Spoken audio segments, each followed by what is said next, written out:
성경은 예수님부터 시작하는 책이 아니라 창조로부터 시작합니다.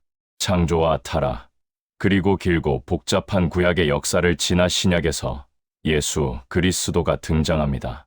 그러나 우리는 보통 예수를 먼저 믿고 그 다음에 성경을 읽기 시작합니다. 그래서 늘 이야기의 중간에서 성경을 접하게 됩니다. 반면 성경은 과거와 현재, 그리고 종말까지를 하나의 흐름으로 이야기합니다. 이 때문에 우리는 신앙을 실존적인 경험, 즉 감동이나 결단, 개인적인 은혜에서 시작하게 됩니다. 그러다 보니 구약의 긴 역사와 반복되는 실패의 이야기들이 현실감 없이 느껴지고 왜 필요한지 이해하지 못하게 됩니다. 성경은 개인의 감정만을 다루는 책이 아니라 시간 속에서 전개되는 하나의 이야기입니다. 성경은 드라마와 같습니다. 창조, 타락, 약속, 율법, 구원, 교회, 종말이라는 분명한 흐름을 가지고 있습니다. 이야기는 전체 줄거리를 따라 읽어야 이해할 수 있습니다. 조각내어 읽으면 중간에 나오는 사건들이 왜 필요한지 알 수 없습니다. 그래서 성경을 시간과 역사 속에서 읽지 않으면 신앙은 과거의 감동을 반복 확인하는 데서 멈추게 됩니다. 성경은 추리소설과도 비슷합니다. 처음에는 사건의 의미를 알 수 없지만 끝에 가서야 앞에 모든 장면들이 하나로 맞춰집니다. 신약과 교회사를 지나 오늘의 자리에서 다시 성경을 읽을 때 비로소 구약의 말들이 이해됩니다. 그런데 이를 무시하고 즉각적인 감동만을 찾으면 성경은 도덕 교훈 정도로 축소됩니다.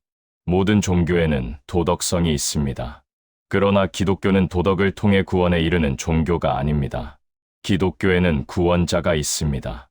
인간이 스스로 도덕적으로 완성되어 구원에 이르는 것이 아니라 하나님께서 외부에서 개입하셔서 구원을 이루십니다.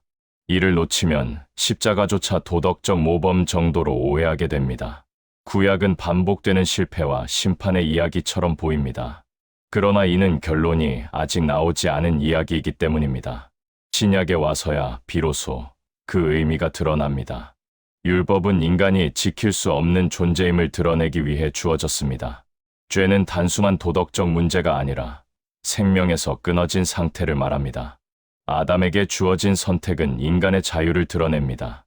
타락 이후에도 하나님은 역사를 포기하지 않으시고 아브라함을 부르셔서 복의 근원이라는 약속을 주십니다. 이 약속은 인간의 자격과 상관없이 하나님의 뜻을 이루기 위한 시작입니다. 성경 전체는 하나님이 창조하신 목적을 인간의 실패 속에서도 끝까지 밀고 나가시는 이야기입니다. 예수 그리스도는 그 이야기의 핵심이며 길이요, 진리요, 생명입니다. 믿음은 단순히 잘못을 고백하는 데서 끝나지 않고 하나님께 붙어 살아가는 삶으로 이어져야 합니다. 성경은 단순한 교훈집이 아니라 역사이며 문학이며 하나의 거대한 이야기입니다. 이 이야기를 따라 읽을 때 신앙은 단선적인 의무가 아니라 깊이와 풍성함을 가진 삶이 됩니다. 오늘은 그 문을 여는 자리이며 다음 이야기를 기다리며 계속해서 이 흐름을 따라가야 합니다. 우리는 스스로를 설명할 때 기독교인이라고 말하기도 하고 예수를 믿는 사람이라고 말하기도 합니다. 기독교인이라는 말은 예수교라는 뜻이고 예수를 믿는다는 말은 믿음이라는 관계를 말합니다. 이 믿음은 단순한 감정이나 결단이 아니라 하나님과 맺어진 관계의 성격을 뜻합니다. 성경에서 믿음이 무엇인지를 설명할 때 가장 대표적으로 등장하는 인물이 아브라함입니다. 로마서 4장은 아브라함을 통해 믿음을 설명합니다.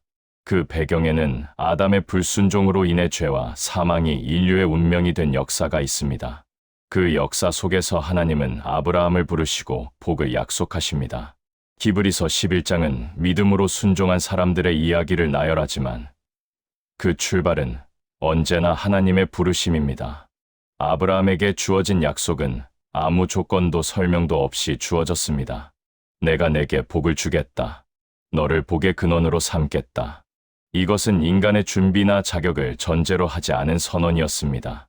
마치 창조 때 빛이 있으라 하신 것처럼 하나님이 먼저 시작하신 일입니다. 그래서 아브라함이 믿음을 가지고 있었기 때문에 부름을 받았다고 말하는 것은 성경의 의도와 다릅니다. 아브라함은 하나님이 어떤 분인지 알지 못한 상태에서 끌려 나왔습니다. 성경이 말하는 것은 아브라함이 믿었던 하나님이 어떤 분이었느냐가 아니라 아브라함을 부르신 하나님이 어떤 분이셨느냐는 것입니다. 그 하나님은 없는 것을 있는 것처럼 부르시고 죽은 자를 살리시는 하나님이셨습니다. 아브라함의 삶을 보면 믿음의 영웅으로 보이기까지는 아주 긴 시간이 필요했습니다. 창세기 12장에서 부르심을 받았을 때 아브라함은 아무 준비도 되어 있지 않았습니다. 가나안에 들어갔다가 흉년이 들자 애굽으로 내려가고 자신의 아내를 누이라고 속이며 살아남으려 합니다. 하나님을 믿는다고 해서 현실이 곧바로 안정되는 것이 아니었습니다. 이후 롯과 헤어지고 롯이 전쟁에 휘말려 포로로 잡혀갔을 때는 목숨을 걸고 쫓아가 구해옵니다. 이런 사건들을 통해 하나님은 아브라함을 현실 속에서 훈련시키십니다. 그 결과로 창세기 15장에 이르러서야 하나님이 아브라함에게 나타나 나는 너의 방패요 너의 큰 상급이라고 말씀하십니다. 그제서야 아브라함은 질문합니다. 주께서 제게 무엇을 주시겠습니까? 저는 후사가 없습니다. 하나님은 아브라함을 밖으로 데리고 나가 별을 보여주시며 약속하십니다. 내 후손이 이와 같으리라. 이때 아브라함이 믿고 하나님은 그것을 그의 의로 여기십니다. 그러나 여기서도 이야기는 끝나지 않습니다. 아브라함은 여전히 기다리지 못하고 하갈을 통해 이스마엘을 낳습니다. 약속은 인간의 조급함으로 왜곡됩니다. 그럼에도 하나님은 약속을 취소하지 않으십니다. 사라에게서 이삭이 태어날 것을 다시 선언하십니다. 웃을 수밖에 없는 상황이었고 실제로 웃었습니다. 그래서 아이의 이름이 이삭, 웃음이 됩니다. 이삭이 태어나기까지는 약속을 받은 후 25년의 시간이 흘렀습니다. 그리고 이삭이 자라 어느 정도 분별을 할 수 있는 나이가 되었을 때 하나님은 아브라함에게 이삭을 바치라고 명령하십니다. 이 사건은 아브라함 신앙의 정점으로 보이지만 사실은 그 이전의 모든 시간이 쌓여서 가능한 사건입니다. 아브라함은 이삭을 통해 이미 하나님이 생명의 주권자이심을 배웠습니다. 그는 하나님이 약속으로 생명을 주신 분이시며 그 생명을 다시 살리실 수도 있는 분임을 알게 되었습니다. 그래서 히브리서는 아브라함이 하나님이 죽은 자도 살리실 수 있다고 믿었다고 설명합니다. 이 사건 이후 하나님은 처음으로 맹세하십니다. 내가 나를 두고 맹세하노니 창세기 12장에서 주셨던 약속을 다시 확인하시며 그 약속이 인간의 성취가 아니라 하나님의 책임임을 분명히 하십니다. 믿음은 인간이 하나님께 드리는 자격이나 반응이 아니라 하나님이 인간과 관계를 맺으시는 방식입니다. 이후 성경은 율법의 시대로 이어집니다. 율법은 인간을 구원하기 위한 도구가 아니라 인간이 스스로를 구원할 수 없다는 사실을 드러내는 역할을 합니다. 죄는 단순한 도덕적 실패가 아니라 하나님과의 관계가 끊어진 상태입니다. 생명에서 분리된 존재는 아무리 노력해도 생명에 이를 수 없습니다. 그래서 예수 그리스도가 오십니다. 예수님은 새로운 규칙을 주시기 위해 오신 분이 아니라 생명을 회복시키기 위해 오신 분입니다. 길이요, 진리요, 생명이라는 선언은 인간이 도달해야 할 목표가 아니라 하나님이 친히 오셔서 이루신 결과입니다. 하나님의 일하심의 특징은 초월이지만 그 초월은 언제나 시간과 공간 속에서 이루어집니다. 하나님은 자연 질서를 무시하지 않으시고 그 질서 안으로 들어오십니다. 성육신은 그 대표적인 사건입니다. 처녀에게서 태어나셨지만 인간의 몸을 입고 시간과 공간 속에 들어오셨습니다. 아브라함의 삶도 마찬가지입니다. 그는 현실 속에서 실패하고 갈등하고 기다리고 때로는 이해하지 못한 채 순종합니다. 믿음은 한 번의 결단이 아니라 시간 속에서 성숙해가는 과정입니다. 확신이 흔들리는 경험조차 믿음의 일부입니다. 그래서 하나님은 우리를 믿지 않는 사람들과 같은 현실 속에 두십니다. 동일한 조건, 동일한 질서 속에서 살아가게 하십니다. 예수를 믿는다고 해서 특별한 면제를 받지 않습니다. 오히려 그 속에서 다르게 반응하고 다르게 견디게 하십니다. 세상은 지지 말라고 말하지만 신앙은 다르게 말합니다. 우리의 삶이 하나님의 손 안에 있으며 실패와 손해와 고통조차 우리를 만드는 과정이라는 것을 알게 합니다. 로마서 8장의 모든 것이 합력하여 선을 이룬다는 말은 모든 일이 편해진다는 뜻이 아니라 하나님의 목적에서 벗어나지 않는다는 뜻입니다. 성경은 현실을 외면하는 신앙을 말하지 않습니다. 오히려 가장 거친 현실 속에서 하나님이 어떻게 일하시는지를 보여줍니다. 아브라함이 가나안에서 나그네로 살았듯이 우리도 이 땅에서 하나님을 배우는 과정에 있습니다. 이 과정 속에서 시편의 탄식이 나옵니다. 하나님을 원망하는 것이 아니라 훈련의 깊이에서 나오는 절규입니다. 견딜 수 없기 때문에 부르짖는 것입니다. 하나님은 그런 부르짖음을 통해 우리를 더 깊이 빚으십니다. 신앙은 문제를 빨리 끝내는 기술이 아니라 하나님과 함께 문제를 통과하는 삶입니다. 하나님은 인간을 가볍게 다루지 않으십니다. 충분히 깊게, 충분히 진지하게 다루십니다. 그것이 성경이 말하는 믿음의 역사입니다. 기독교 신앙을 처음 갖게 되면 대부분 예수를 만난 감동, 구원에 대한 확신 같은 경험으로 시작합니다. 하지만 현실은 그 감동만으로 이해되거나 해결되지 않습니다. 하나님은 세상을 창조하신 분이지만 우리가 기대하는 방식으로 현실을 바꾸지 않으시거나 우리의 믿음만으로 현실을 극복하게 하지 않습니다. 구약 성경은 역사 이야기를 통해 이런 인간의 현실과 하나님의 계획을 보여줍니다. 구약에서 아브라함의 등장은 매우 충격적입니다. 인류는 아담의 범죄로 죽음을 피할 수 없었지만 하나님은 아브라함을 통해 새 시작을 보여주십니다. 아브라함은 모든 족속에게 복을 주시겠다는 약속을 받습니다. 하지만 그의 아들 이삭은 불가능해 보이는 상황에서 태어나고 그 태어남 자체가 하나님의 뜻과 계획을 보여줍니다. 이삭은 특별한 능력이 없지만 하나님은 그의 삶을 통해 역사와 구원의 계획을 이어가십니다. 이삭의 삶을 보면 인간의 계획과 하나님의 계획은 다르다는 것을 알 수 있습니다. 이삭은 첫째 아들인 에서에게 복을 주고 싶어 하지만 하나님은 둘째 아들인 야곱을 통해 자신의 뜻을 이루십니다. 이 사건은 단순히 인간의 노력이나 유전으로 이루어지는 것이 아니라 하나님의 계획과 은혜로 이루어집니다. 구약 성경 전체가 이러한 방식으로 인간과 하나님의 관계를 보여줍니다. 한국 교회의 신앙에서 중요한 문제는 많은 사람들이 성경을 읽고 기도하며 감동을 느껴도 현실과 신앙을 연결하지 못한다는 점입니다. 예수님을 믿는다고 해서 당장 현실이 바뀌거나 모든 문제가 해결되는 것은 아닙니다. 구약의 사건들을 통해 하나님이 인간을 어떻게 이해하고 어떻게 구원과 생명을 계획하시는지 배워야 합니다.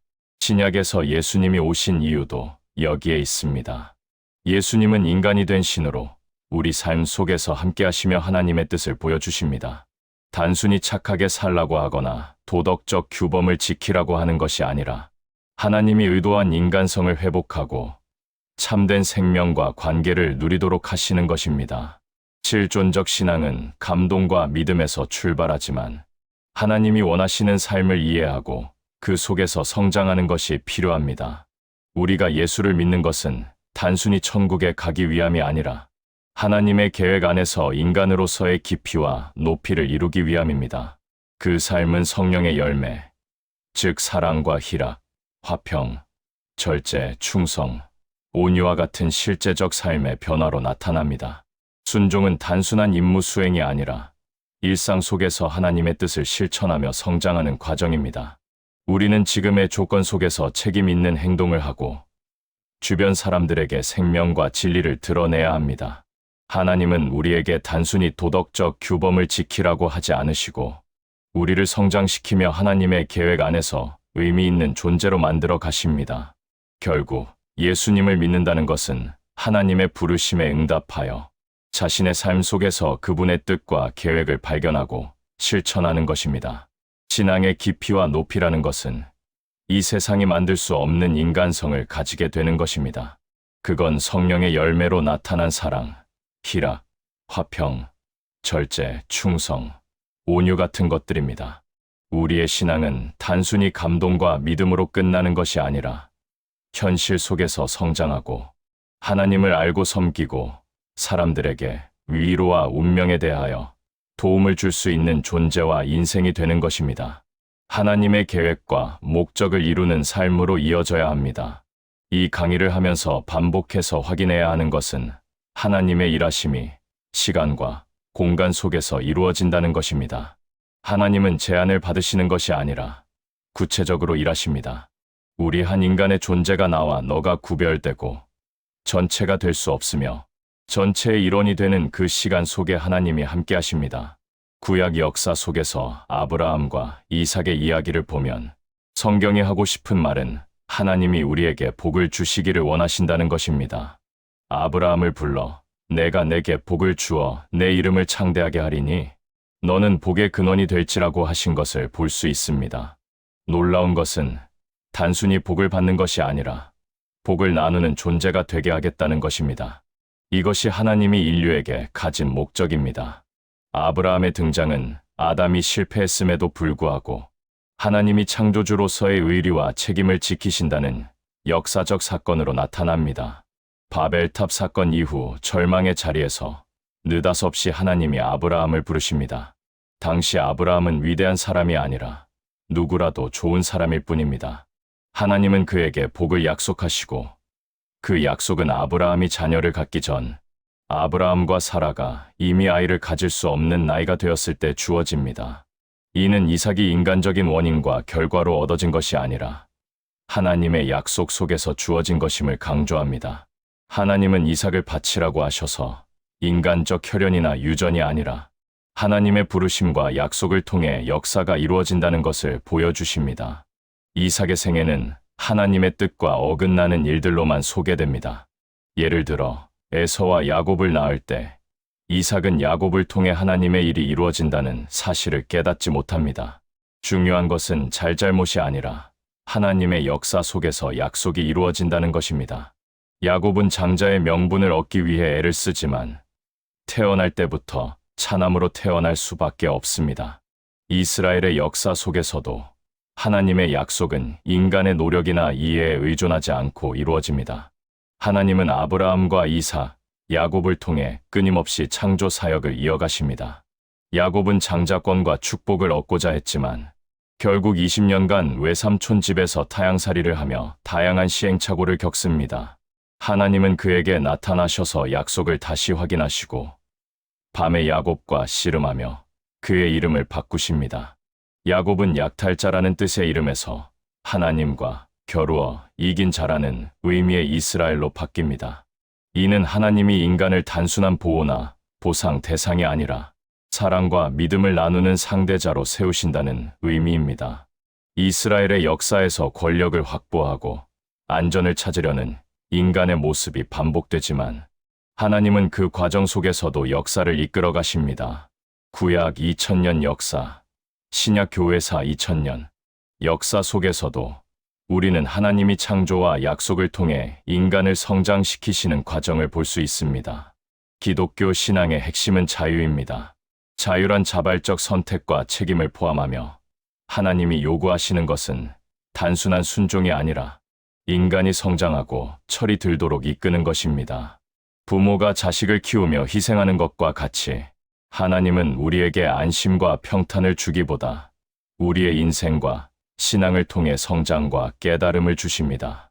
야곱의 생애는 모든 어려움과 시행착오 속에서 우리가 이해하고 기대하는 것만으로는 얻을 수 없는 하나님의 일을 보여줍니다. 우리의 소원이 깨지고 인간적 상상과 기대가 좌절되는 것이 바로 하나님의 역사입니다. 이를 통해 우리는 하나님과의 관계 속에서 성숙하고 참된 자유와 책임, 사랑과 믿음을 배우게 됩니다. 역사가 인류를 만들어가는 데 있어 우리 후손들은 위인들과 악인들 전부가 일을 한다. 역사가 일을 한다는 것을 알아야 합니다. 하나님은 믿느냐, 안 믿느냐로 패를 가르는 것이 아닙니다. 하나님은 단순히 잘하고 못하는 것에 따라 보상을 주는 분이 아니라 인간을 창조주로서의 목적과 지위 속에 세우십니다. 신약시대 예수님을 통해 하나님은 인간을 신과 대등한 상대자로 보시며 사랑과 믿음을 나누십니다. 우리가 신앙생활을 하면서 마주하는 위협과 불안은 사라지는 것이 아니라 그보다 큰 믿음과 성숙을 배우도록 이끄는 과정입니다. 따라서 기독교 신앙은 우리의 삶 속에서 현실적 하나님의 임재와 성실하신 하루하루의 사역 속에서 살아가는 것입니다. 하나님의 약속은 단순한 결과나 재물, 자손의 풍요가 아니라 인간을 믿음과 사랑의 상대자로 세우고 온 우주와 역사 속에서 그 약속을 이루시는 과정입니다. 신앙은 특별한 사건이나 운동이 아니라 일상 속에서 하나님의 음성을 듣고 깨우침을 받아 자신이 하나님의 사랑과 믿음의 상대자로 살아가고 있음을 확인하는 삶입니다. 우리는 사람의 상대자가 아니라 신의 상대자이자 사람의 위로자가 되어야 합니다. 이러한 신앙의 이해는 우리의 삶과 역사, 그리고 후세의 삶에도 깊은 영향을 미칩니다. 역사 속에서 악인과 위인 모두 하나님의 일을 통해 인류 역사가 이루어진다는 것을 이해해야 합니다. 하나님은 믿는 자와 안 믿는 자를 단순히 나누는 분이 아니라 창조주로서 세상 전체를 다스리시며 모든 인간의 삶 속에서 목적과 계획을 이루십니다.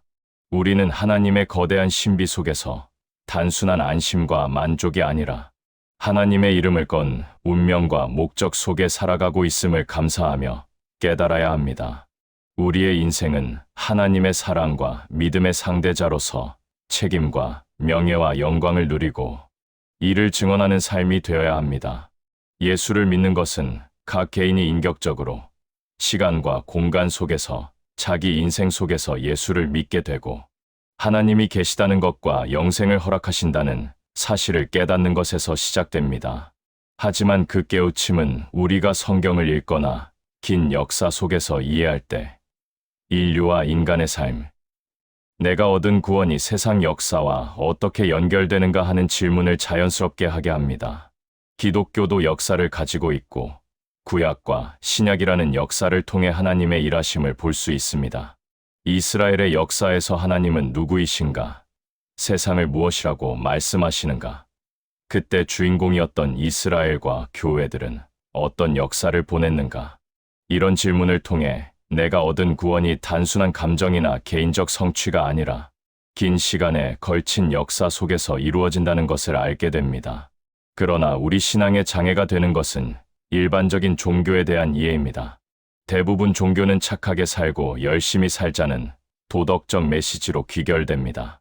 그 때문에 성경에서 말하는 하나님과 우리의 정체, 운명, 그리고 하나님이 우리 삶을 통해 이루고자 하는 일에 대한 이해는 부족합니다. 옛날에는 부흥회와 기적, 확신과 감격이 강조되었지만 지금은 절망과 위협 속에 있습니다. 성경에서 인류 역사를 보면 하나님은 창조로 시작하시고 아담이 범죄함으로 인해 인간은 하나님과 생명에서 멀어졌습니다. 하지만 하나님은 창조의 원래 목적을 포기하지 않으시고 아브라함을 통해 역사하십니다. 믿음은 단순한 인과율이 아니라 하나님이 사람을 만들고 약속을 이루시는 과정입니다. 아브라함과 그의 후손 이삭, 야곱에게 주어진 약속은 단순히 유전이나 인간의 노력으로 이루어지지 않습니다. 하나님이 각 개인을 부르셔서 창조의 목적을 이루십니다. 야곱은 긴 시간 동안 성장하며 이스라엘이라는 이름을 받고 요셉은 종으로 팔리고 감옥에 갇히는 등 전 생애가 수동태로 이어집니다. 요셉은 어려서부터 꿈을 꾸었지만 그 꿈과 비전은 자신이 선택한 것이 아니라 하나님이 그의 삶을 통해 이루신 것입니다. 우리가 예수를 믿고 경험하는 구원 확신은 출발선에 불과합니다. 삶은 수많은 제약과 어려움 속에서 이어지고 우리는 매일 하나님께서 부르신 자리에 머물러야 합니다. 현실에서 우리가 할 수 있는 일은 제한적이며 많은 경우 수동적으로 하나님이 일하시도록 기다리는 것이 신앙의 핵심입니다. 요셉이 종으로 팔리고 감옥에 갇혔지만 결국 총리가 되어 많은 사람을 구한 것처럼 하나님은 우리의 어려움과 수동적 상황 속에서도 역사를 이루십니다. 요셉의 생애를 통해 우리는 하나님이 우리를 붙들고 숙성시키시는 방식을 이해할 수 있습니다. 하나님은 우리가 상황을 완전히 통제할 수 없도록 하시고 일상의 제약 속에서 성장과 성숙을 이루십니다. 예수를 믿는다는 것은 단순히 복을 받기 위한 방법이 아니라 하나님이 주신 상황 속에서 수동태로 살면서 배우고 성장하는 과정입니다. 신앙은 감격과 선교의 열정만으로 이루어지지 않습니다. 우리는 현실 속에서 가족, 직장, 건강 등 여러 제약에 묶여 있고 하나님은 그 모든 상황을 통해 우리를 가르치십니다. 우리가 잘하고 열심히 하는 것만으로는 신앙이 완성되지 않으며 하나님은 우리의 제한된 상황 속에서도 끝까지 일하시며 우리의 삶을 통해 사랑과 목적을 이루십니다. 결국 예수를 믿는 것은 우리가 모든 문제를 해결해야 한다는 부담에서 벗어나 하나님께 붙잡혀 가는 삶을 사는 것입니다. 현실 속에서 제한과 시련을 겪으며 하나님의 뜻 속에서 성장하고 배우는 것이 진정한 신앙입니다. 우리는 하나님이 우리의 삶을 통해 이루시는 목적과 신실하심, 뜻없는 사랑에 감사하며 살아야 합니다.